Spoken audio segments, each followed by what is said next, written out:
Cabinet की बैठक कराएंगे। कैबिनेट की बैठक करा के हमारा जो 2021 में डिमांड मिला उसको धरातल पर लागू करेंगे, और लागू कराने में माल गोदाम में अगर किसी प्रकार का कोई बाधा उत्पन्न होगा तो हम हर माल गोदाम से आंदोलन का स्वरूप भी तैयार करेंगे। किसी के रोकने से रुकने वाला नहीं है। जब हमको सरकार ने सब कुछ दिया है, सरकार हमारे साथ है, हमारी बातों को सुनता है, हमारे साथ मीटिंग हो रहा है, हमारे साथ बैठक हो रही है, दुनिया की कोई ताकत जो है बिचौलिया हमारे लोगों को परेशान करने का काम करेगा तो उसको भी हम मुंहतोड़ जवाब देने का काम करेंगे। और हम अपने लोगों को कहना चाहते हैं, तुमको गुमराह करने के लिए आजकल बहुत आसान हो गया, यूट्यूब तमाम तरह की व्यवस्था, सोशल मीडिया प्लेटफॉर्म हो गया। हमारा देश का संविधान सबको बोलने की आज़ादी देता है, अभिव्यक्ति की आज़ादी देता है। जो माल गोदाम का ABCD नहीं जानता है वो भी तुमको यूट्यूब में डाल करके गुमराह करने का काम करता है। तुम उससे गुमराह मत हो। अगर तुम उससे गुमराह होगा तुमको क्या हासिल?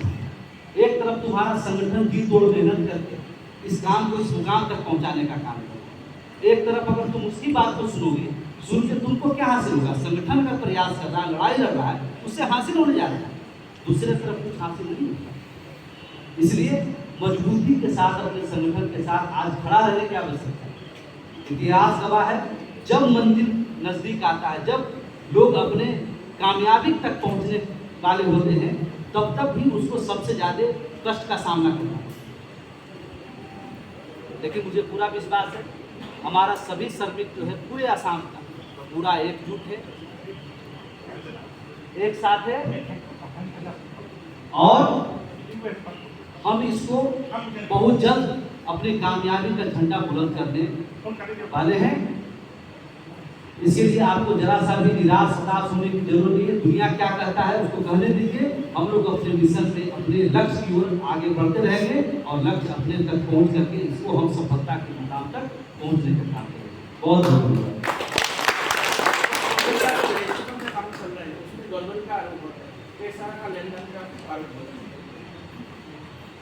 श्रमिकों का जो रजिस्ट्रेशन है इस श्रम पोर्टल पर अगर आप बात करें तो वो CSC के माध्यम से पूरी तरह से निःशुल्क होता है।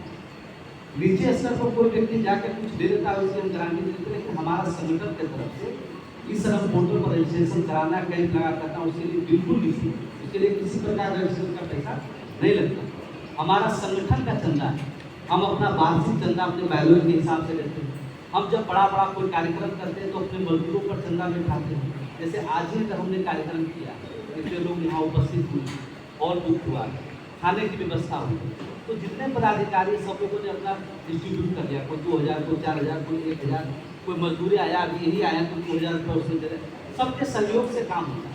आप जानते हैं कोई भी संगठन, कोई भी पार्टी लड़ाई लड़ती है, काम करती है तो चंदा से ही चलती है ना, लेकिन कोई अलग नहीं। और ये जो बवंडर फैलाया जा रहा है कि इतना आप ही सोचिए ना, कोई माल गोदाम के मजदूर बनने के लिए 25 लाख 20 लाख देगा, इस तरह के बात फैलाने का काम कर रहा है, कोई दे सकता है, देगा कोई भी। लेकिन लोगों को गुमराह करना, लोगों को बदनाम करना, कैसे इसका मिशन फेल हो जाए। हम बिचौलियों को तोड़ना चाहते हैं। हम चाहते हैं रेलवे की मजदूरी सीधा मजदूरों के अकाउंट तक पहुँचे। देश में सब कुछ ऑनलाइन सिस्टम हो गया है, यहाँ क्यों ऑफलाइन? यहाँ मजदूरों को खटा करके महीना दिन उसको पैसा नहीं मिलता। माल जो मंगा रहा है उसी के साथ उसका मजदूरी भी रेलवे में जमा हो और सीधा इसके खाते तक पैसा पहुंचे, सीधे ऑनलाइन पैसा की व्यवस्था हो। इसकी हम लोग करते हैं। जो बिचौलियों को बैठ के करोड़ों रुपया कमा रहा, लाखों रुपया कमा रहा, उसको दर्द हो रहा है। इसके लिए जब व्यवस्था बनेगा तो हम शुरू से जो हम बैठ के खा रहे वो कहाँ से होगा? इसीलिए वो इस तरह का प्रोपेगेंडा रखते हैं। अभी हमारे श्रमिकों को जितना भी मूलभूत सुविधा है तो रेलवे ने देने का काम किया, चाहे उसमें रहने की व्यवस्था हो, शौचालय, विश्रामालय, CCTV कैमरा, ऑफिस, और श्रम मंत्रालय के द्वारा इसको मेडिकल की सुविधा जो हम बताए 13 डिमांड, जो कोई दुर्घटना हो जाए काम करते हुए, अगर कोई दुर्घटना हो जाए तो इसको 2.5 लाख रुपये की मुआवजा, ये सभी कुछ हमारा पास हो गया। हाँ, और उसमें जो बजट बनाया गया है इस साल में, अभी कैबिनेट की हमारी बैठक होने वाली रेल और श्रम मंत्रालय के दोनों के साथ, उसमें जो बचा हुआ है उसको भी हम इम्प्लीमेंट कराने वाले हैं। हम हर अपने माल गोदाम के सभी लोगों का छोटा छोटा जो समस्या इशू हो रहा है वो सब लोग पॉइंट आउट कर रहा है और पॉइंट आउट कर करके उस कैबिनेट में रखने वाले हैं। और मुझे पूरा भरोसा वो छोटी बड़ी जो भी समस्या है उसको भी हमारा समाधान होने का रास्ता है।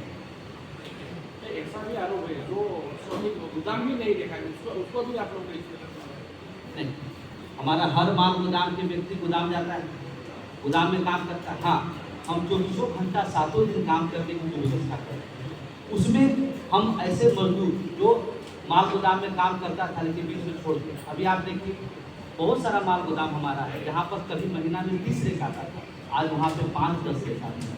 तो हमारा ऐसा मजदूर को ठेला चलाना चल गया, कोई दिल्ली कमाने चल गया, भूखे तो नहीं मर सकता है। ऐसे लोगों को हम ला रहे हैं। अभी हम रेल श्रम मंत्रालय जिला स्तर के जो डिस्ट्रिक्ट लेबर कमिश्नर हैं उनके साथ बैठक कर करके जितने कंसाइनर थे किस कारण से वो अपना माल मंगाना छोड़ दिए उसको भी हम लोग फाइंड आउट कर रहे हैं। और इस माल गोदाम में कम रेट आ रहा है उसको कैसे हम बढ़ाने का काम करें। जो इच्छुक कंसाइनर है वो माल मंगाना चाहते हैं उनके लेटर पैड पर भी हम लोग ले रहे हैं और इसको हम रेल मंत्रालय में जाकर ऐसे जो माल गोदाम पर मंगाना चाहते हैं लेकिन उनको नहीं रेट मिल पा रहा है इनको सुविधा दिया जाए। तो ऐसे माल गोदाम के मजदूर को भी हम लोग इकट्ठा कर रहे हैं जो लंबे समय तक काम किए थे, रेट कम होने की वजह से अब वो काम छोड़ चुके हैं क्योंकि अब उतना काम नहीं चल रहा है जिससे उनका पेट भरण पोषण हो सके। कोई 10 साल पहले हमारा लेबर था लेकिन जहाँ पे काम की कमी होगी कई माल गोदाम ये जो शहरी क्षेत्र में आ गया जहाँ पर ट्रांसपोर्टेशन की समस्या हो रही वो माल गोदाम उठ करके 5 किलोमीटर 10 किलोमीटर आगे चला गया है, वहाँ के माल गोदाम के मजदूरों को भी उठाने का काम कर रहे हैं। ये सब भी हमारा काम चल रहा है। और अगर किसी माल गोदाम में 400 लेबर काम कर रहा है और वहाँ पर कल नोटिफाई हो गया कि 24 घंटा यहाँ काम चलेगी, वहाँ कम से कम तो 1200, 1000, 800 लेबर चाहिए नहीं चाहिए। एक आदमी 24 घंटा तो नहीं काम कर सकता है। रात के समय जब रेक आएगा तो दूसरा मजदूर वहाँ जाके काम करेगा। ये व्यवस्था भी हम लोग कर रहे हैं और उसके साथ हम लेबर कमीशनर के साथ बैठक करके कोई लिस्ट को अप्रूव करा के रेलवे को भेज रहे हैं और रेलवे के माध्यम से अप्रूव हो के आ रहा है ताकि उसमें कोई बाहरी आदमी घुसने का काम नहीं हो।